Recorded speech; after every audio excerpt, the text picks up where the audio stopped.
কিছুক্ষণ আগে আমি নিজের ঘরে বসে কাজ করছিলাম, আমার বউ আমাকে রান্নাঘরে ডেকে নিয়ে এলো। আচ্ছা। ডেকে এনে বললো, এই যে গ্যাসে প্রেসার কুকারটা বসালাম, কটা সিটি পড়েছে একটু গুনবে, আর 3টে বাজলে বন্ধ করে দেবে। তখন 10টা বাজে, সেই থেকে আমি ঠায় দাঁড়িয়ে রয়েছি। 12টা বেজেছে যখন, তখন 150 খানার ওপর সিটি পড়ে গেছে, আর 3টে বাজতে তখন 3 ঘন্টা দেরি। আমি বুঝতে পারলাম না, 12:30টার সময় আমার বউ বাথরুম থেকে বেরিয়ে আমাকে প্রেসার কুকারে ঢাকা দিয়ে উদুম পেটালো। আমি বুঝতে পারলাম না আমি কি ভুল করেছিলাম।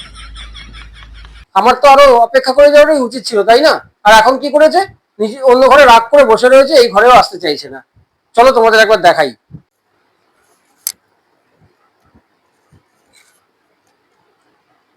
এই চলো ঘরে চলো। না আমি যাব না, তোমাকে আরে- বলেছি তো যে আমি যাবো না।